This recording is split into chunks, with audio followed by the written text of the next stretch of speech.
You can be lying next to her, feeling the warmth of her skin, hearing her say good night. Yet in that moment you realize her soul is no longer touching yours. It's like living in a house where every light is still on, yet the fire has gone cold, where the table is full of food, yet every bite tastes like nothing. And the cruelest part is, she's still there, but her heart is already somewhere else. Have you ever felt that? That unsettling quiet where nothing is wrong on the surface, but everything is wrong underneath. She hasn't left the bed, she hasn't moved her things, she hasn't slammed a door or spoken in anger. But you feel it, the invisible absence, the hollow space between your hand and hers, the way her body is here but her essence is gone. You lie there staring into the dark, telling yourself it's just stress, just a phase, just a passing cloud over what you've built together. But here's the truth most men can't bring themselves to face. It's not sudden. It's not accidental. And it didn't start last night. The slow death of connection is a quiet thief. It doesn't knock. It doesn't break in. It slips in while you're busy, while you're comfortable, while you're distracted with work, bills, or routine. It hides inside gentle smiles, polite touches, and soft phrases that sound harmless but carry the weight of an ending. And because she's still physically there, still next to you at dinner, still sleeping beside you, you convince yourself she's still yours. You think love is measured by proximity. But proximity without presence is a lie. A woman can be inches away from you and still be gone. This is the part that hurts the most. She may still say good night, still share the bed, still pour your coffee in the morning, but every gesture is hollowed out. The warmth you remember has cooled into a careful politeness. The ease you once felt has been replaced by something guarded, calculated, distant. And you can't point to one moment when it happened. You just know it's been happening for a long time. I've seen it countless times in friends and clients, in men who thought they were safe because they were good men. But a man who mistakes being good for being secure is a man who is easy to blind. Because when desire begins to bond, it rarely announces itself. It doesn't come with a confession or a warning. It comes disguised as, I'm just tired. I need space. I feel disconnected. And if you take those words at face value, you'll find yourself playing the role she's quietly written for you, the man who stays while she leaves in slow motion. This isn't about paranoia or suspicion. It's about learning to read the unspoken language of withdrawal, the way a woman can start walking away without taking a single step. It's about understanding that the heart rarely leaves at the same moment the body does. And it's about deciding as a man whether you will keep pretending or whether you will meet the truth with clear eyes and steady hands. Because the truth will hurt, but it will also set you free. When you see what's really happening, you stop clinging to the ghost of what you had. You stop mistaking her politeness for love, her silence for peace, her presence for loyalty. You begin to reclaim the parts of yourself you've been giving away without noticing. Your dignity, your self-respect, your authority over your own life. In this journey, I'm not going to comfort you with false hope. I'm not here to help you win her back or rekindle the spark when she's already burning that flame elsewhere. I'm here to make sure you don't lose yourself trying to hold on to someone who has already let go. If you've ever felt that quiet absence, if you've ever looked at the woman you love and realized her eyes are looking past you, then this is for you. Because once you learn to see it, you'll never be blind to it again. And you'll never again be the man left wondering what happened while she was already halfway out the door. So before we go deeper, before we strip away the comforting illusions and face the raw reality, I need you to decide something. Are you willing to hear the truth, even if it changes everything? If your answer is yes, then don't just watch this passively. Commit to it. If you're ready to stop chasing what's already gone, if you're ready to live with the calm, unshakable strength of a man who chooses himself first, subscribe now to True Stoic Way. Share this with a brother who needs to wake up, and let's begin. It never starts with a slammed door. It begins with something so small you almost miss it. The way her eyes no longer light up when you walk into the room. The way her voice, once warm and curious, now answers in short, neutral tones. The way silences stretch longer. Not the comfortable silences you used to share, but the kind that feel like a gap you can't cross. You tell yourself it's nothing. Everyone has off days. People get tired. Stress builds up. You try to explain it away because to name it would make it real. But reality doesn't need your permission to exist. It keeps unfolding, quietly, invisibly. One night you're both sitting on the couch. The TV is on, the room is dim, and she's half leaning against the armrest, scrolling through her phone. You make some light comment about the show you are watching, expecting at least a glance, a small laugh. Instead, she barely looks up and says, almost casually, "I just feel disconnected." She doesn't elaborate, and you don't press.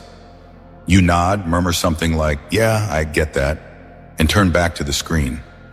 Inside, though, you feel the words hang in the air like smoke you can't wave away. You tell yourself she means work stress, or maybe she's just tired. Maybe she's in a reflective mood. But a part of you deep down already knows this isn't about her mood. It's about the two of you, and you don't want to admit that. This is where most men lose themselves. They choose the comfort of a good story over the discomfort of the truth. They cling to the idea that things will just go back to normal, as if normal is a place you can get to by standing still. But if you live by Stoic principles, you don't get to lie to yourself. Marcus Aurelius wrote that you must see things as they are, not as you wish them to be. And what you are seeing now, even if you refuse to say it aloud, is the early stage of emotional withdrawal. It's not a sudden death. It's a slow fade, like the dimming of a light bulb, not because the power is cut off, but because the filament is wearing thin. The glow is still there, but weaker, flickering at the edges. And the danger is that the human mind adjusts.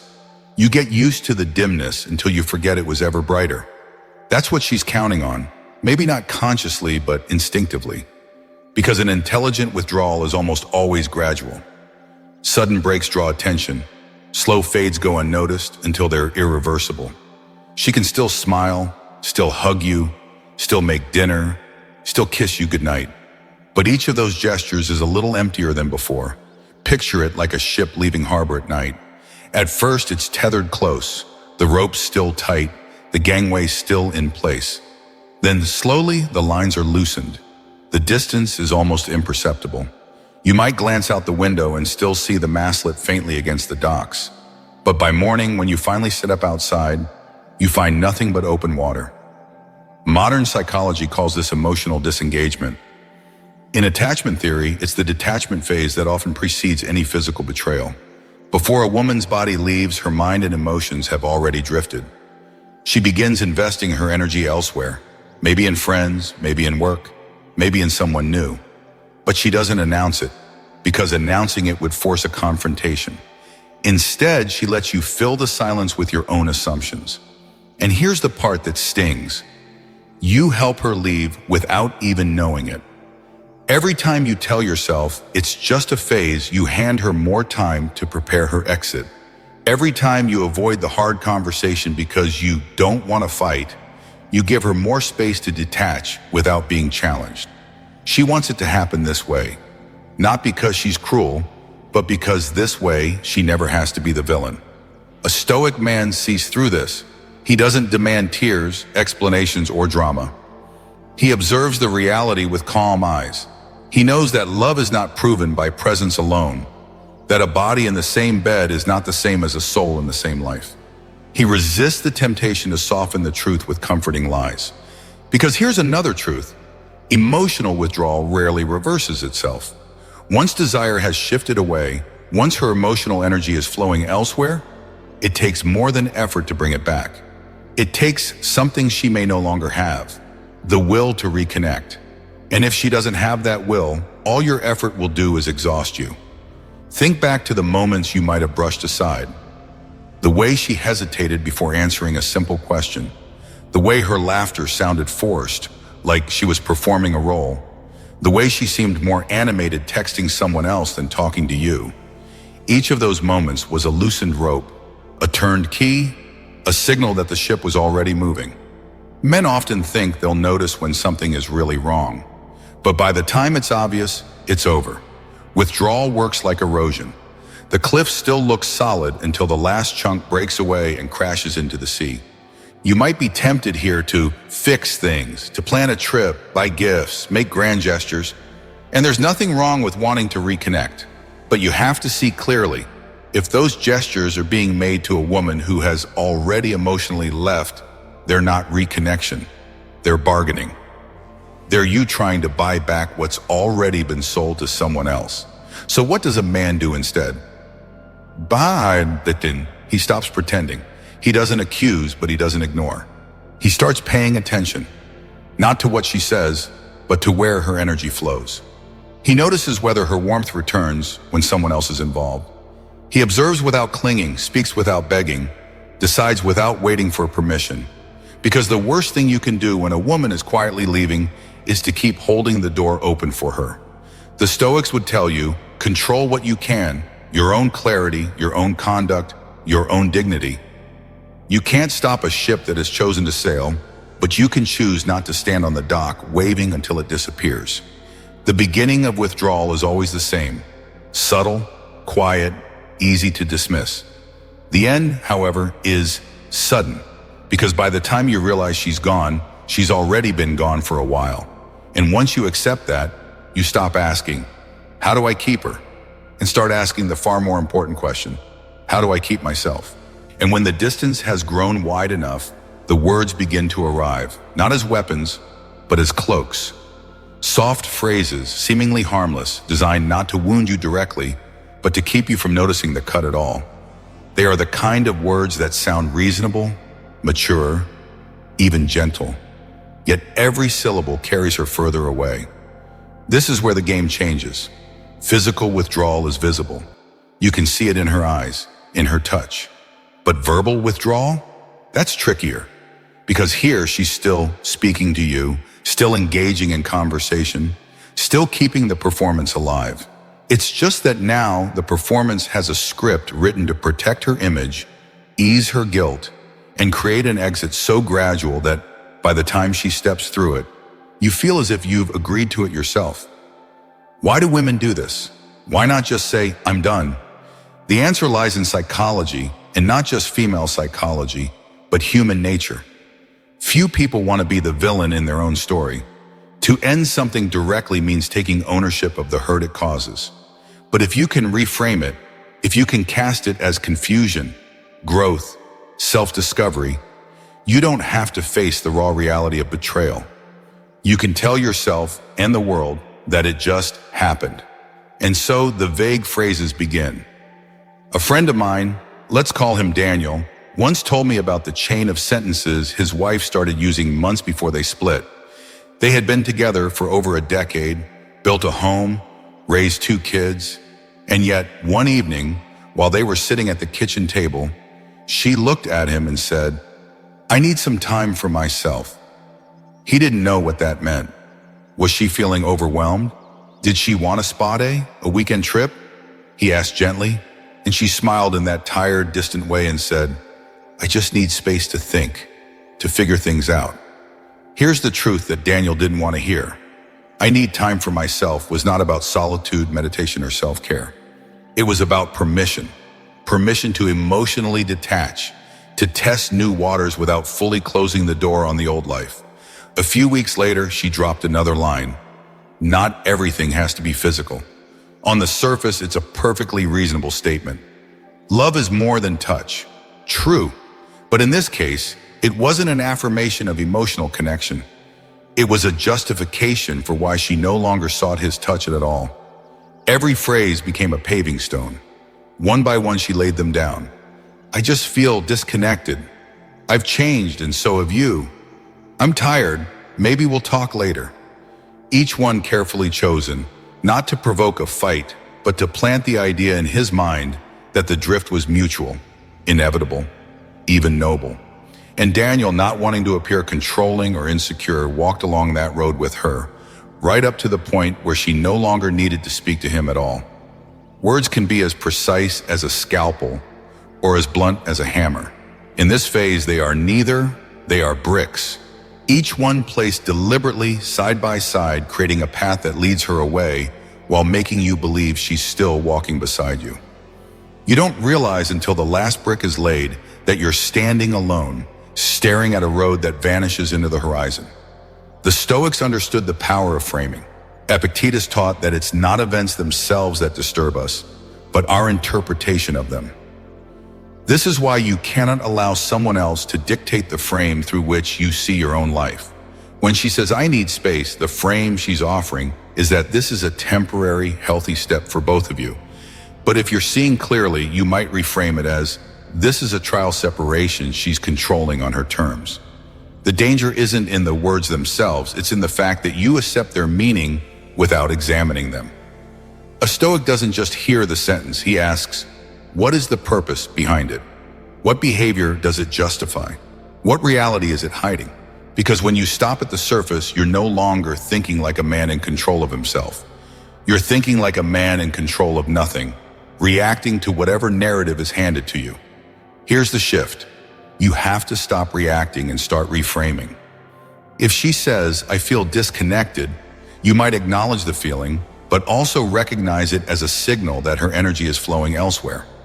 If she says, "I need time for myself," you accept that as her right, but you also decide whether you will remain in a holding pattern for someone who may never return.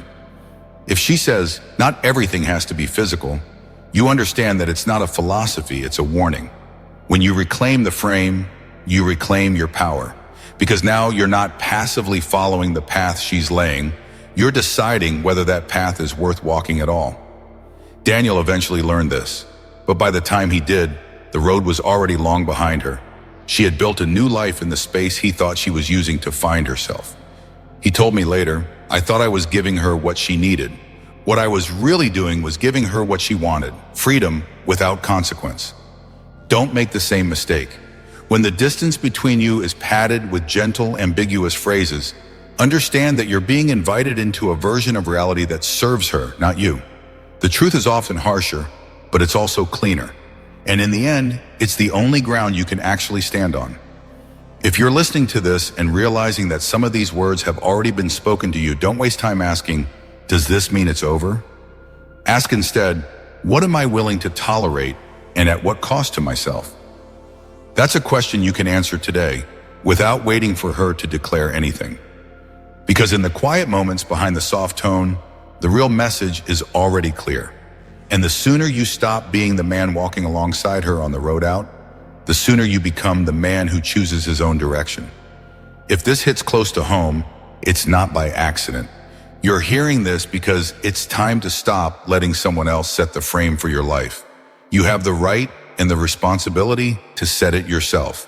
And if you're ready to sharpen that clarity, to build the kind of unshakable presence that no soft word or slow fade can dismantle, then stay with me. Subscribe now to True Stoic Way. Share this with a brother who might be walking that slow road without knowing it. And let's continue pulling back the curtain. Because the next part will reveal exactly how this verbal disguise turns into your emotional surrender unless you take the wheel. There comes a point in every slow departure where the gap between you is no longer subtle. You feel it in the air, in the pauses, in the way her eyes seem to be focused on something far beyond the room you're in. This is the moment most men believe they're supposed to act, to repair, to fight for the relationship. And so they do, pouring in more effort, more gifts, more attention, more sacrifice. But here's the irony. The more you try to fix what she's already decided to abandon, the more your value in her eyes declines. Because you're not just showing care, you're showing dependence. You're showing that your sense of worth is tethered to her approval. You start thinking in terms of winning her back rather than standing firm in your own identity. You find yourself analyzing every word she says, replaying every conversation in your head, searching for clues, for a way in. You plan surprises, you volunteer for every chore, you bend your schedule to hers. And at first you convince yourself this is strength, commitment, devotion, perseverance. But the truth is harsher. It's submission. It's the slow erosion of the very qualities that once drew her to you. This is the trap, because from the outside it looks like love. Inside it feels like desperation. Most men in this stage are seeking one thing: confirmation. They want her to tell them it's okay, that the distance was just temporary, that they're still enough. They chase her words, her approval, her reassurance like a man dying of thirst chases mirages across a desert. But each time they think they're close, the water vanishes, and they're left more parched than before. The Stoic man sees this differently. He knows that validation is a dangerous addiction, because the moment you depend on it, you hand over the keys to your own self-worth. And when you hand those keys to someone who is already walking out the door, you can be certain she won't bring them back. Think of it like this. You're in the middle of the ocean. A storm rises, the waves grow taller, darker. In the chaos, you spot something floating nearby, a piece of ice glistening and cold. You grab it with both hands, thinking it's your salvation. But as the minutes pass, you feel it melting under your grip, and still you hold tighter because the alternative, letting go, feels like drowning. What you don't realize is that clinging to something that is disappearing doesn't save you, it sinks you. From the perspective of evolutionary biology, female desire is deeply tied to two primal drives: safety and attraction. Safety doesn't just mean physical protection, it means an emotional stability, a sense that the man she's with can lead, decide, and stand on his own ground. Attraction is not just about appearance, it's about energy, confidence, and the sense that this man is in demand, not desperate. When you start bending over backward to prove yourself to a woman who has already lost desire, you compromise both of these drives. You stop being the man who leads and becomes the man who follows. You stop being the man who stands firm and become the man who is easily swayed. Safety fades, attraction fades, and with them, whatever spark might have been left is smothered completely. I knew a man, let's call him Michael, who learned this the hard way. He was married for 15 years, and somewhere along the line, he began to notice that his wife's laughter with him had grown polite. Her touch had grown mechanical. Her evenings more and more occupied with catching up with friends. When she began pulling away, Michael doubled down on love. He cooked for her every night, planned surprise getaways, even started reading relationship books so he could understand her better. He thought he was fighting for her, but in her eyes, he was shrinking. Each act of overcompensation was another signal that he needed her to feel whole, that his identity was now centered entirely around keeping her happy. One night, after he'd planned a candlelit dinner and spent the day preparing her favorite meal, she came home late. She barely touched the food. When he asked if something was wrong, she smiled faintly and said, "Nothing's wrong. I just don't feel like talking tonight." That was the moment Michael realized he wasn't her partner anymore. He was her roommate. A high-functioning, emotionally invested, deeply loyal roommate, but nothing more. The hardest part about this moment, the real testing point, is that everything in you will want to fight in the wrong way. You'll want to chase, explain, negotiate, plead. But the more you do, the more you communicate that you can be bent, reshaped, and redefined according to her comfort. And when a woman is testing the limits of her attraction, nothing kills it faster than realizing there are no limits at all. A Stoic response is not coldness, it's clarity. It's the recognition that your self-respect is the anchor that keeps you steady in the storm. You do not hand it over for the chance to keep a sinking ship afloat. You do not sell it cheaply for the currency of temporary reassurance. You act from the understanding that love cannot be begged for and respect cannot be bartered. If they're not given freely, they have no value. And the moment you trade your dignity for the hope of rekindled desire, you lose both. This moment is your test, not a test of how much you can give, but of how much you can hold. Not a test of how far you'll bend, but of how firmly you'll stand. It's the moment where you decide whether you will be the man who chases approval, or the man who holds his ground and lets the storm pass without taking him under. Because when the storm clears, you'll have to live with the man you became in the middle of it. Make sure he's one you can respect. There comes a moment when there is nothing left to say, not because the air is clear, but because everything that needed to be abandoned was already left behind long ago. The conversations are still happening, the greetings still exchanged, the routine still performed. But beneath the surface, the current has gone still. There is no movement toward you anymore.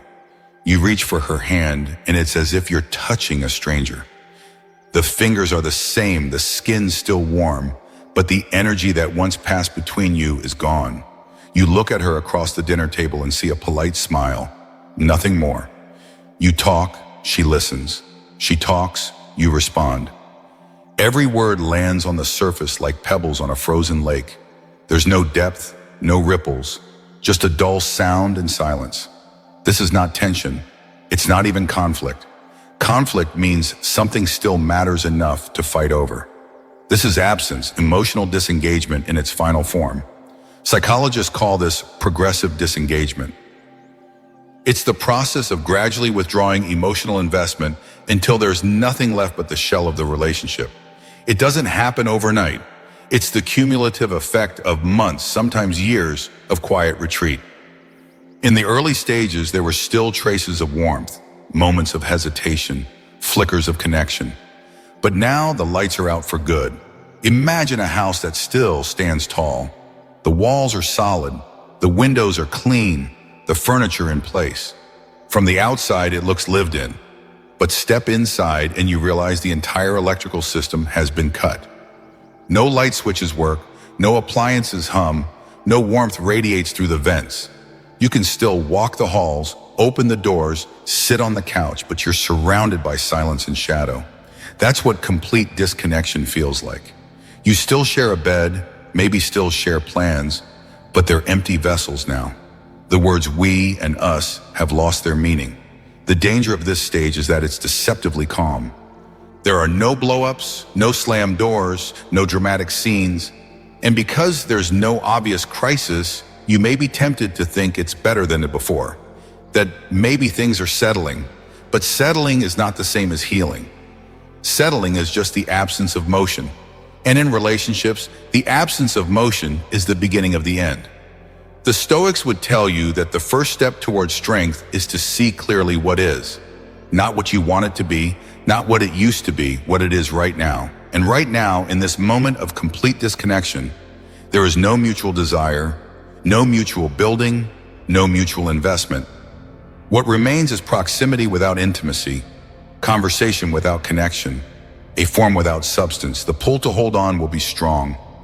You'll tell yourself that it's better to have something than nothing, that it's better to share a life on paper than face the void of starting over. But this is where the Stoic mind draws a hard line. Clinging to what is already left is not preservation. It's self-erasure.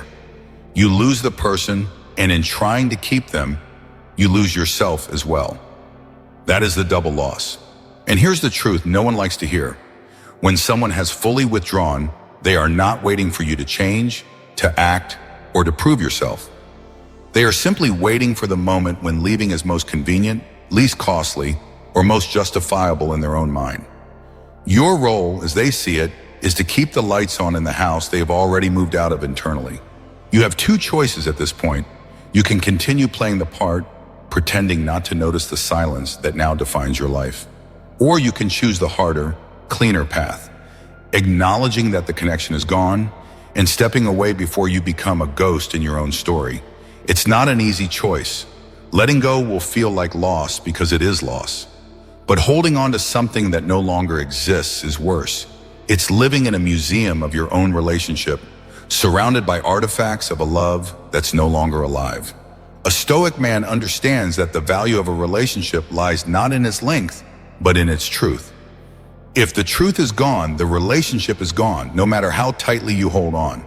And so he accepts the loss without bitterness, without bargaining, without begging. He walks away not because it doesn't hurt, but because staying would cost him more than leaving ever could. There is a particular kind of strength in knowing when the fight is over, in recognizing that the silence is not a pause but a conclusion, in refusing to waste your life on something that exists only in appearance. And once you make that choice, once you step out of the lifeless house and into the open air, something shifts. You realize that while you cannot control another person's investment, you can control your own. You can choose where to place your energy, your attention, your loyalty. And that choice made in clarity is the foundation of a life lived without regret. Because in the end, it's better to face the emptiness of truth than to fill your hands with the illusion of connection. There is a moment, rare but decisive, when the man who has been bending, accommodating, and waiting finally stops. The endless loop of what did I do wrong and how do I get her back runs out of road. The questions dissolve, replaced by something quieter, heavier, and infinitely more powerful. The decision to stop playing the role she's written for him. It doesn't happen in an explosion. There is no shouting, no slamming of doors. It begins with a sentence, short, unshaken, and irreversible. Not, why have you changed? Not, what can I do to fix this? But, I don't accept being loved halfway. In that moment, the script changes. She has been controlling the narrative, shaping the language, framing the situation so that you're the one chasing, explaining, and compensating. But a man who speaks from dignity shifts the frame entirely. The balance of power changes, not because you've won over her, but because you've reclaimed yourself. The effect is immediate, even if she doesn't show it. A decisive, non-reactive stance disrupts the comfortable dynamic she's been building. For weeks or months, she's been the one dictating the pace of the drift, offering vague phrases to keep you compliant while she decides her next move. But clarity is the one thing that cannot be manipulated. When you stand in it, she loses the ability to control the terms of the conversation. It's like taking back the steering wheel of a car that's been drifting toward a cliff. You may not be able to turn it around instantly. You may still be in dangerous territory, but your hands are on the wheel again, and for the first time in a long time, you're the one deciding where you're headed. A Stoic man knows this is where true control lies, not in changing another person's feelings, but in choosing his own direction. You can't stop someone from withdrawing. You can't force someone to invest where they've stopped investing, but you can decide what you will and will not accept. You can decide to walk away from the table rather than beg for scraps. And this isn't just about her, it's about every part of your life. The man who learns to say, I don't accept this, in the context of love, is the same man who will refuse to stay in a job that erodes his spirit, a friendship that takes without giving, or a life that demands he shrink to fit inside it. You might think she will be unmoved by your decision, and maybe she will. This isn't about her reaction, it's about your action. But more often than men expect, a firm stance shakes something loose. Even if she doesn't try to return, she will see you differently. Not as the man she could quietly walk away from, but as the man who refuses to be erased. Still, you have to be prepared for the reality that this awakening might mark the end. And that's fine, because the purpose of this moment is not to save the relationship. It's to save yourself from being the man who stayed silent while being diminished. Think of it like a ship at sea. You've been letting someone else steer while you've been busy patching leaks and bailing water. She may not even want the destination you thought you were heading toward. The awakening is when you step into the wheelhouse, put your hands on the controls, and set your course. Not in anger, but in certainty. You might chart a path away from her entirely. You might let her disembark at the next port. But whatever happens, you're the captain now. The Stoic lesson here is simple. Control what you can. And the only thing you can truly control is your attitude, your actions, and the path you choose next. Her feelings, her choices, her story, that's hers. Yours is how you respond, how you stand, and how you move forward. And here's the quiet victory. When you decide from clarity instead of fear, you stop living in reaction to her. You stop checking your worth in the reflection of her approval. You stop asking for permission to be whole. When that happens, you become untouchable, not because you're invulnerable to pain, but because you refuse to be defined by it. So if you're here at the edge of your own awakening, don't waste the moment. Speak the sentence that draws the line. Take the wheel and never again hand it over to someone who doesn't know where they're going. If you're ready to make that shift, if you're tired of living on terms you didn't choose, then don't let this just be another video you watch and forget. Subscribe now to True Stoic Way. Share this with a brother who needs to hear it, and start building the kind of presence that can't be ignored, manipulated, or replaced. Because the awakening isn't about her, it's about you. And once you wake up, you never go back to sleep. You've walked through every stage of this journey, from the first quiet suspicion, that whisper in your gut you try to ignore, to the undeniable signs of withdrawal. From the moment you began to see her phrases for what they truly were, to the point where you stopped trying to win back what no longer belonged to you, and finally, to the awakening, where you stood in clarity, reclaimed your dignity, and decided that the direction of your life would be set by you alone. This is the full arc: suspicion, recognition, awakening, action. And in each stage, the choice was the same: to hold on to your self-respect or to trade it for the illusion of love. Here's the truth that will outlast this relationship and any relationship you'll ever have. Love is not something you beg for. It is not something you bargain for. And the moment you start negotiating for scraps of affection, you've already lost more than the relationship. You've lost the foundation of who you are. Respect for yourself is not just a principle, it's the bedrock of every relationship worth having. Without it, even the most passionate connection will rot. With it, even loss will leave you standing taller than before. A man who knows his worth doesn't accept half love, half loyalty, or half truths. He doesn't stay in the shadows of someone else's uncertainty, waiting for them to decide if he's worthy. He doesn't play the supporting role in the story of his own life. And this is where the final unshakable decision is made. You will not compromise. Not because you are bitter, but because you are clear.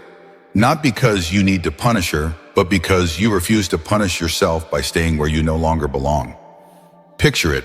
You're in a dark room you've been in for far too long. At first, you didn't notice the walls closing in. You told yourself the dim light was enough, that the air wasn't too stale, that the silence wasn't too heavy.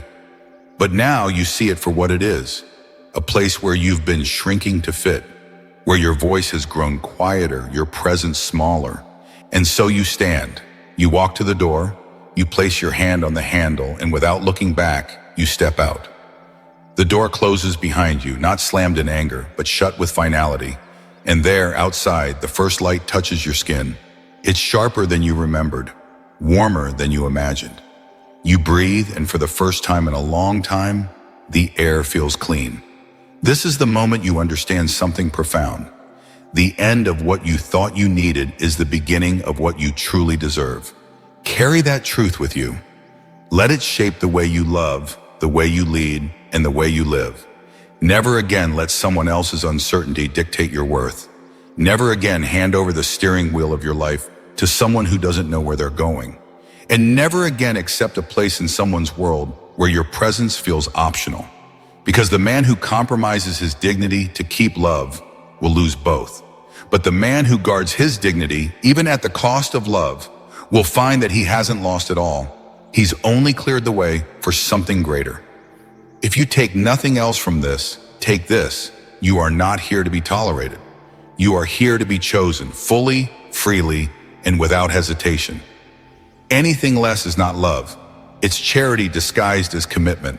So walk out of the dark rooms. Close the doors that need closing.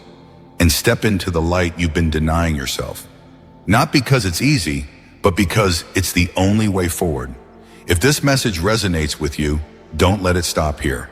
There's a reason you've listened this far. You know it's time to rise, to guard your self-respect like your life depends on it. Subscribe to True Stoic Way, share this with a brother who needs to hear it, and keep learning the principles that will make sure you never fall into the same pattern again.